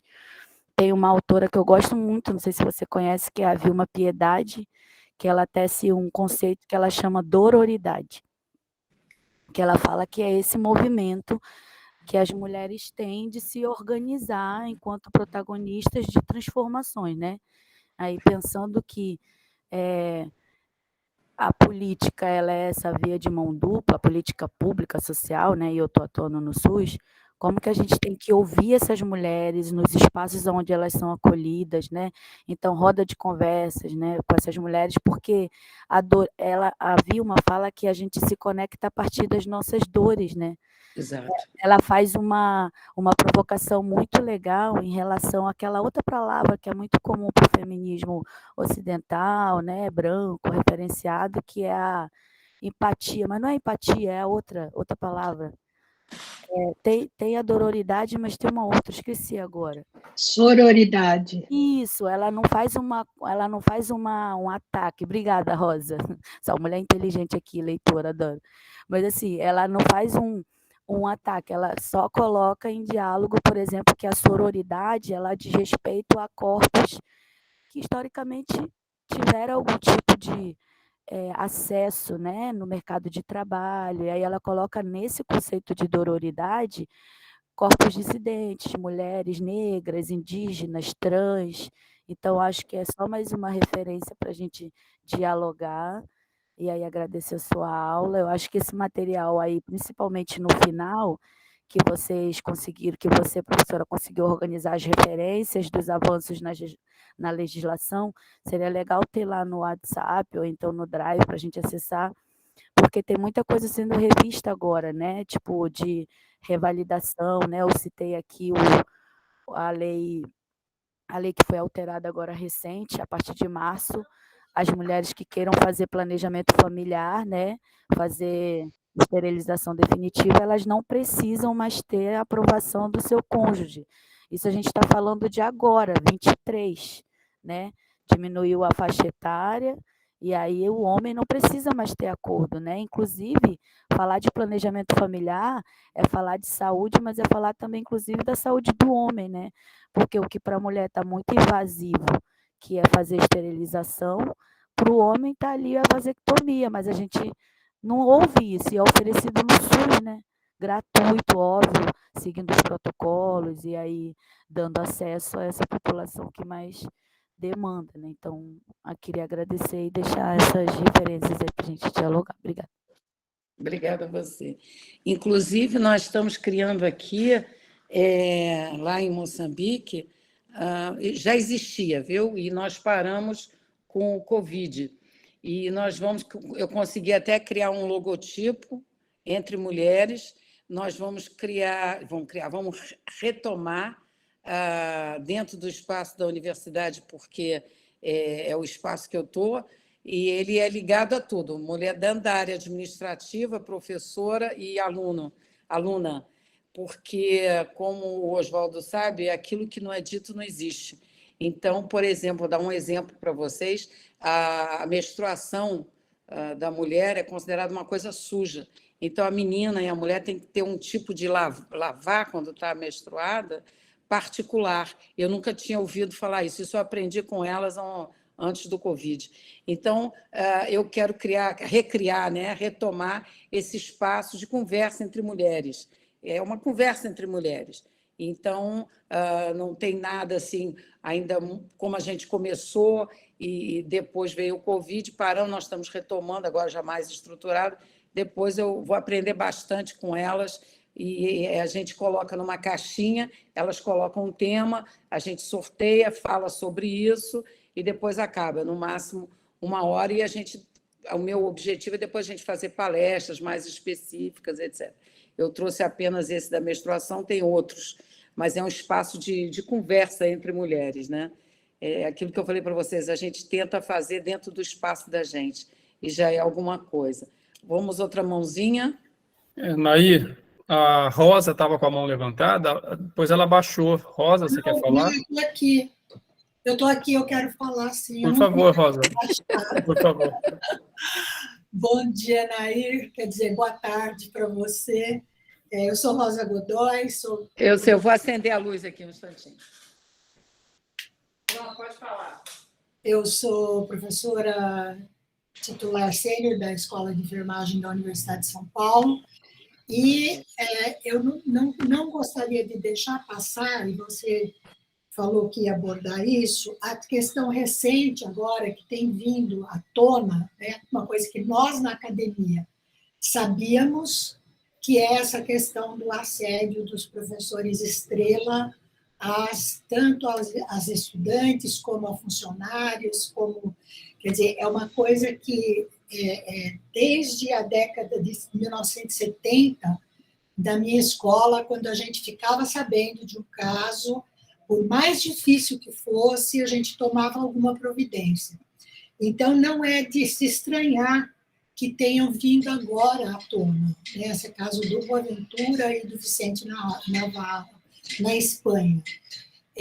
São coisas muito sérias, existe uma barganha, existe um tipo de como é que fala? A pessoa fica presa a uma situação porque ela depende do orientador e depende daquele empregador, no caso Horrível. das secretárias, que são situações horrorosas. Horrível. Horrorosas. Na década de 1970, nós tivemos um problema seríssimo com as alunas de enfermagem, com alunos homens de algumas outras unidades. E assim, com médicos, não?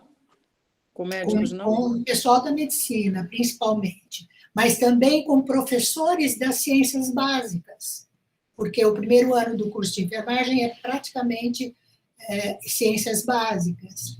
Então, as enfermeiras ou as estudantes de enfermagem eram completamente discriminadas. E isso foi levado.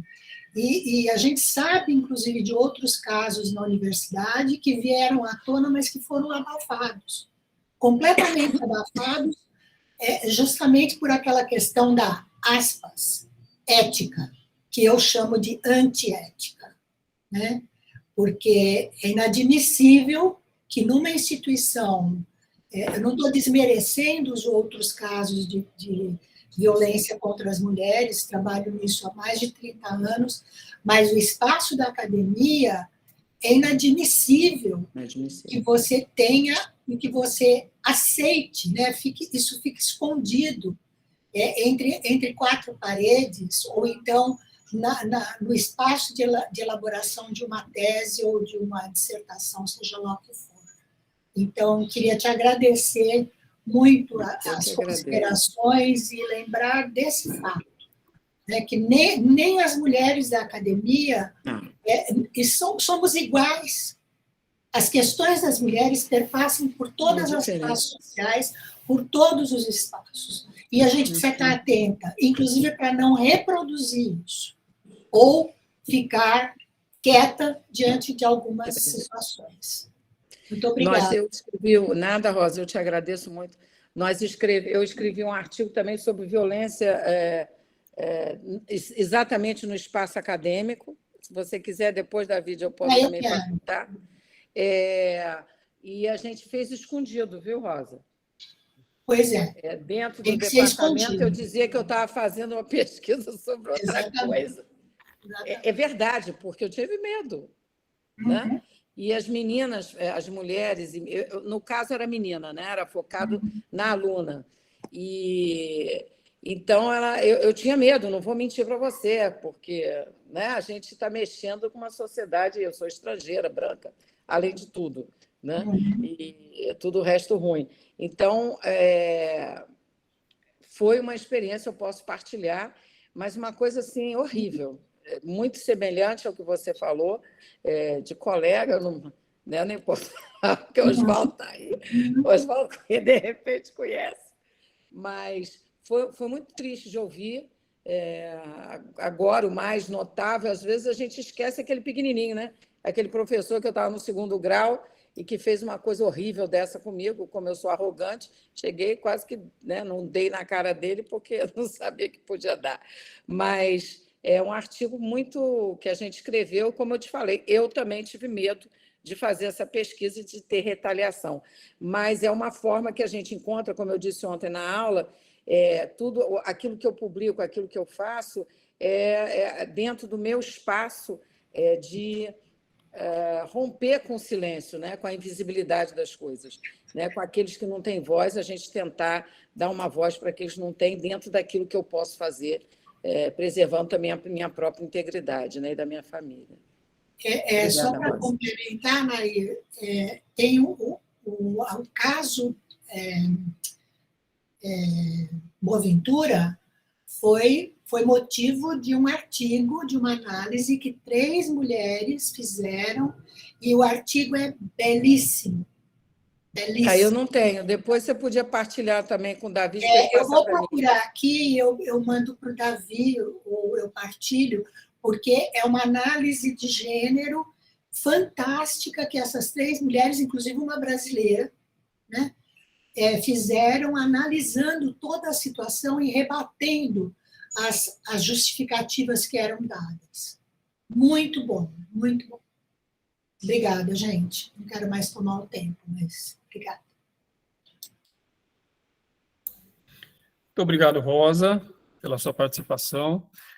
Nair, a gente tem mais 2 questões. Só antes de passar para o Oswaldo e depois para a Kelly, eu quero lembrar a todos e todas que estão aqui na sala que a partir da próxima semana as aulas voltam a ser às quartas-feiras, tá? Porque encerramos hoje, né, o módulo 2 e passaremos ao terceiro módulo, e aí a gente volta para as quartas-feiras às 10 horas. O horário é o mesmo, mas em vez de quinta, às quartas. Sei que mudar para quinta foi uma facilidade para muitas das pessoas que estão aqui, né? Foi o que possibilitou muita gente participar aqui, mas a gente tem que voltar para quarta, porque o curso, quando ele foi planejado, e todos os professores que virão pela frente foram convidados para quarta-feira. Tá? E até entre os participantes mesmo, a enquete que a gente fez pedia para que fosse mais às quartas-feiras, mas, como a gente sabe, vai ficar disponível no canal Região em Redes, do YouTube, vocês podem assistir gravado, quem não puder participar na quarta, mas eu preciso dar esse informe aqui. Então, para continuar, podemos seguir, Nair?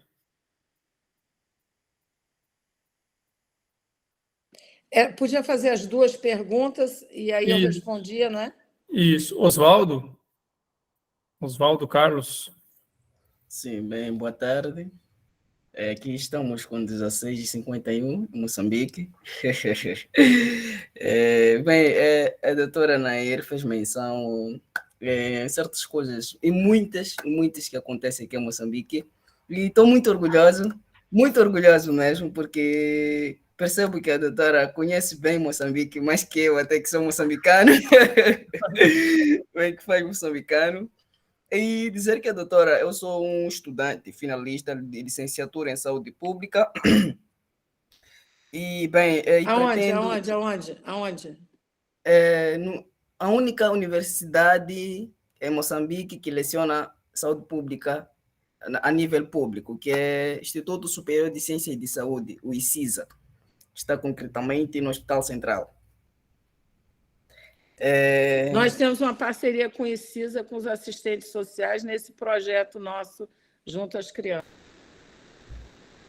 Bem, obrigado. E agradeceria que a doutora também contasse comigo pela ajuda, visto que sou muitíssimo curioso e pretendo continuar os meus estudos no Brasil, fazendo meu mestrado em saúde pública. Não sei. E também a doutora fez menção aqui sobre está-me a fugir. Fez sobre o cortes, não cortes. Dizer que é mais comum aqui em Moçambique, muitíssimo. E temos aqui em Moçambique várias formas. O rito de iniciação, não sei se a doutora já ouviu falar, o rito de iniciação. O rito de iniciação, ela faz menção em que quando uma rapariga completa ou começa o seu período menstrual, ela é levada numa região em que é aconselhada. Trocamos em 500, falamos que é um aconselhamento para poder se cuidar quando ela entrar no seu período menstrual. Bem, para satisfazer o homem. É isso que eu disse, a doutora conhece mais que eu. Conheço mais que eu e agradeceria muito que a doutora eu tivesse algo para mantermos um contato. Tenho alguns projetos que a doutora faz, talvez está abalizada nessa área. Obrigado, doutora.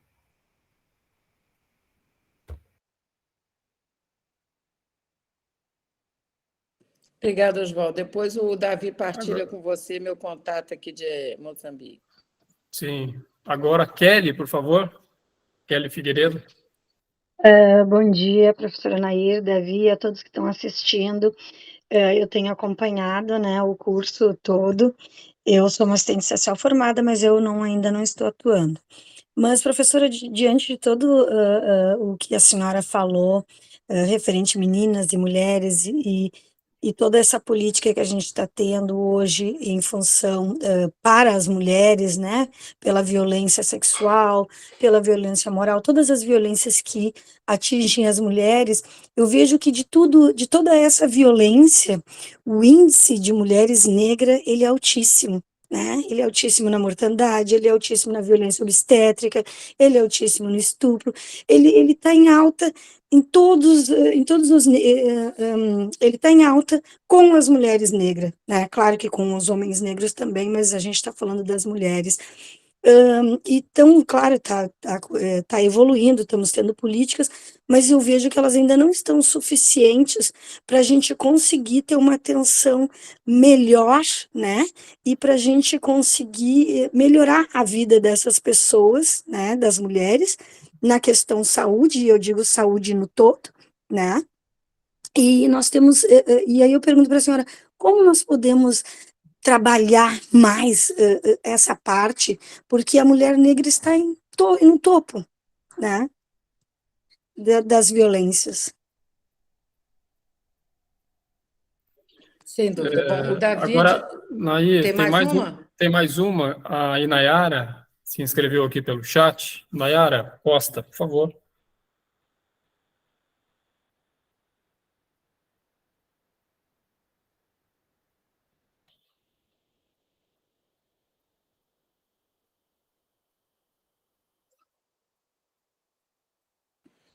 Não? Ela botou não. Se você quiser fazer a pergunta pelo microfone, é só abrir o microfone. Se você quiser fazer a pergunta ou comentário aqui pelo chat, a gente lê também. Então, enquanto isso, a professora Nair responde as outras duas questões. Bom, do David eu conheço um pouquinho Moçambique, porque quando eu cheguei em Moçambique, em 2003, eu tive a oportunidade de ser consultora das Nações Unidas para criança órfã e vulnerável. Vocês não conhecem aí no Brasil esse termo, eu acho que não, que são os filhos das mulheres, homens e mulheres vítimas do HIV, que tinham SIDA, né? AIDS no Brasil. Então, havia todo um programa, eu não sei se ainda permanece, das Nações Unidas, do Unicef em particular, e eu tive a oportunidade de viajar o Brasil, o país inteiro, dentro desse programa, e eu, através disso, tive contato muito com, ele fala do rito de iniciação, por exemplo, apenas para ilustrar, tem um em que a mulher, quando ela fica viúva,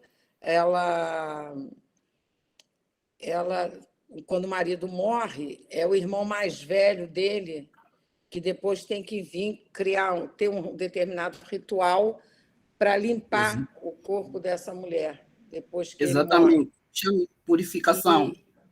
Exatamente. E tem o profissional de purificação, que quando não tem esse, eu estou rindo, mas é dramático. Quando não tem, tem um homem que faz isso.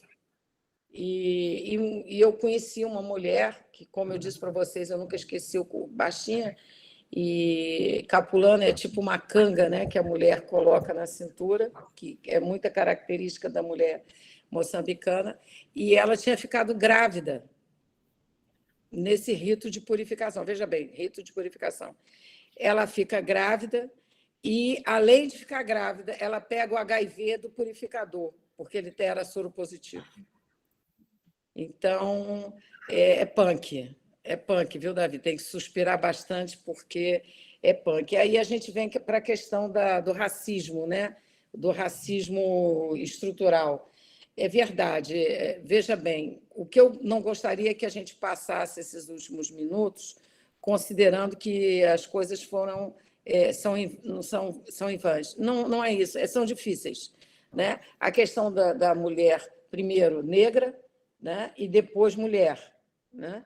Então, a questão da objetivação da mulher, ela é eu acredito, sem querer hierarquizar, ela é muito violenta. Né? E eu estava conversando ontem, a gente estava falando a questão do mulato ou não mulato no Brasil. Na África do Sul, o Oswaldo deve saber, o pardo, né? Eu acho que agora é pardo que a gente fala, é chamado de colored na África do Sul. Colored é colorido, né? Ou mixed, misturado. Então, essa coisa de você utilizar em relação ao outro. Eu vi um vídeo que eu tinha pensado em vocês, agora que vocês estão falando, mas infelizmente, eu não gravei, falando de um movimento belíssimo que teve nos Estados Unidos. Foi o Festival do Harlem.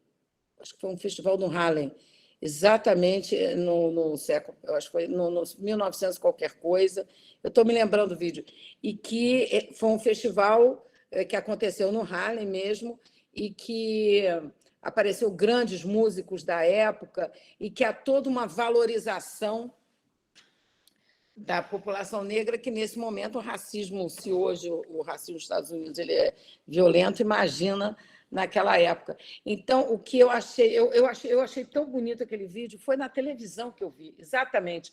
Foi um documentário que apareceu na televisão sobre isso, e que, infelizmente, depois que o festival acaba, toda aquela valorização, todo aquele processo de valorização do eu para, né?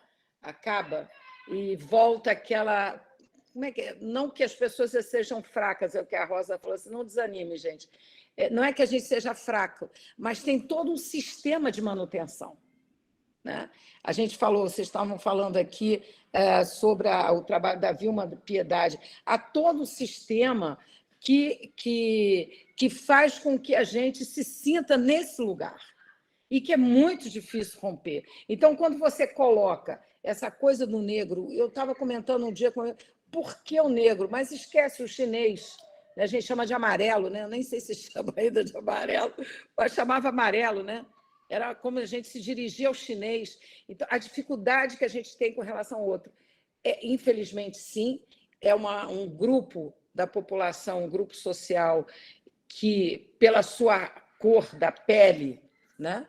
Ela sofre uma discriminação ainda maior, e aí coloca isso a questão da mulher. Quer dizer, ela é mulher, quer dizer, ela é negra, está ruim, né? E mulher. Então, e se é menina, então, vai lá para baixo. Então, por isso que eu quis chamar a atenção para a gente esquecer da garota. O que a gente faz é esse tipo de curso, é vocês nos seus espaços, né? É a gente no nosso espaço, esse meu grupo entre mulheres na universidade, é a gente tentar ampliar e participar e perceber que a gente não está sozinho. Não é fácil, mas não estamos sós. A gente se cansa, a gente dá vontade de jogar a toalha, eu não aguento mais, eu quero ver outra coisa, porque a gente fica exaurido, mas no dia seguinte a gente recarrega a bateria e a gente continua. Essa que é a mensagem que a gente podia fechar, não sei se tem tempo ainda para o último slide, só para dar um tchau. Né? Porque já são 5:02, eu tenho também daqui a pouco uma outra reunião. Tem, David? Senão, eu abro aqui isso. Bom, o que eu quis tentar passar para vocês foi o de refletir sobre as etapas, avanços e recuos, né, da construção da relação entre saúde e direitos humanos, mostrando a diversidade ao nível global de visões, de interesses, e principalmente a gente não teve espaço aqui de falar da correlação de força, que é exatamente disso a gente não teve momento, mas sugiro até, David, que você pense num momento para se discutir o que é sistema, correlação de força, para a gente tentar, vocês aí perceberem, ajustar melhor. E o conjunto de direitos à saúde não se separa dos direitos elementares, proporciona uma base jurídica, formal, plausível, para se avaliar e julgar princípios de justiça, que também a gente teve uma pouca discussão sobre o que é justiça, lembra? É tentar fazer a coisa certa. E há que se entender que o bem comum, com uma cultura pública, que é isso que eu gostaria de passar para vocês, uma cultura pública que aceita e incorpora as divergências, a responsabilidade coletiva, a noção de reciprocidade e o reconhecimento do outro. É essa mensagem que eu gostaria de passar para vocês, que a nossa responsabilização ela é coletiva, ela começa com cada um, mas ela é coletiva e que pertence, né, à sociedade que nós estamos, talvez não vivendo, mas que a gente possa deixar para aqueles que vão continuar trabalhando na argolinha dessa rede humana que existe há muitos séculos. Muito obrigada. Obrigada a todos por estarem aqui até agora e obrigado pelo convite e pela experiência. Nair, muito obrigado pela sua maravilhosa aula hoje. Me faltam palavras para agradecer você ao longo essas 3 quinta-feiras, tá? Mas eu tenho certeza que cada uma das pessoas aqui que nos acompanharam tem um agradecimento especial para fazer para você. Eu não só vou com despedidas, tá? Então eu vou agradecer a sua participação, a sua dedicação, disponibilidade, e que a gente vai se encontrar muito ainda nessa caminhada que você acabou de descrever aí. Às vezes cansa, às vezes bate um desânimo, uma angústia, uma tristeza, mas é hora de levantar a cabeça, se fortalecer, ser resiliente, seguir em frente. Claro, eu sou um homem falando, mas... Não, que é isso, Davi? Não tem para nós, não tem isso. E o que é mais importante apesar da distância, não estamos sozinhos. Exato. Tá? Um beijinho para todos. Tenham um bom final aí de quinta-feira, um curso maravilhoso para vocês. E não esqueça de Moçambique Oi, não é isso, Oswaldo? Porque é assim que aqui fala, né? Quando tem reunião do partido, é Moçambique Oi! Oi! Um beijinho para todos. Tchau, David, foi um prazer. Tchau, tchau. É um privilégio. Beijo, professora. Tchau.